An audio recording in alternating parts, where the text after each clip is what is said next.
Sir vehicles పెంచాలి. Vehicles చాలా ఉన్నాయి కదా, అంటే టాటర్లు. కమిషనర్ గారు ఏరి రండి, కమిషనర్ గారు మీరు కూడా కూర్చోండి రండి. వాహనాలు పెంచాలంటే చెప్పు, ఆయనే ఫీల్ అవ్వడలే, ఆయన బోలా శంకర్ మంచి పని చేసాక వచ్చాడు, పని పెడుతున్నాడు లేదు అంటే డౌట్ లేదు. మీకు పని పెడుతున్నాడు, నాకు పని పెడుతున్నాడు, కానీ ఆయన కూడా పాప రోడ్ ఎక్కుతున్నాడు. నేనే ఇంకా నేను కూడా ఆరింటికి ఎక్కాలి రోడ్డు. అదే అదే సార్, వాహనాలు ఎన్ని ఉన్నాయి సార్ ఇప్పుడు మనకి గార్బేజ్ కలెక్షన్?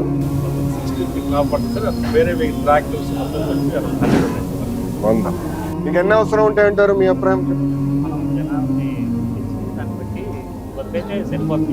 సెట్గా పారిశుద్ధ కార్మికులు పెంచాలి కనుక ఆటోమేటిక్ ఇది కూడా పెంచాలి, వెహికల్స్ కూడా పెంచితే బాగుంటుంది. వచ్చాక ఇంకేం చేస్తే బాగుంటుంది చెప్పండి, పంపించేసేయాలా సార్ని?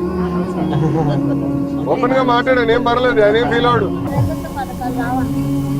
అది ఇప్పుడు తీసేస్తామా, అది ఏమైందంటమ్మా, గతంలో యాప్ కాస్ట్ లో పెట్టేసి గందరగోళం చేశారు. ఇప్పుడు తీసి ఎవరు కార్పొరేషన్ వాళ్ళని పడతారు, ప్రభుత్వ పథకాలు మీకు వర్తించడం మేము చేస్తాం, నాకు వదిలేసాం, అది నేను చూసుకుంటాను.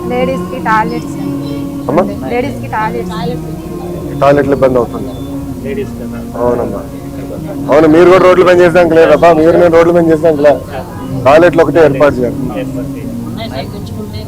ఇలా అట్లా కాదు, నేనేమనుకుంటున్నానంటే ఇతర సిటీల్లో నేను చూసిన, హైదరాబాద్, బెంగళూరులో ఏం చేశారంటే టాయిలెట్లు కట్టారు, సిఎస్ఆర్ కిందనో కార్పొరేషన్ అయితే డబ్బులు పెట్టి ఒక షాప్ పెట్టేశారండి. ఆ షాప్ బాధ్యత టాయిలెట్ మెయింటెనెన్స్. కంపు కొడితే షాప్ దగ్గర ఎవరు రారు కదా, సింపుల్ లాజిక్ పెట్టేసి చాలా అద్భుతంగా చేశారు. ఒక 4 6 మనం ప్రతిపాదించే 6 మొదటి విడతలో 6 చేద్దామని, ఇది మన ఎంటీఎంసీ. అది చేసి ఇంకా అవసరం ఎక్కడైతే జనాభా పెరుగుతుందో అక్కడ టాయిలెట్లు పెడతాం, ఇలాంటి పెట్టేస్తే ఇంక ఏటేకుండా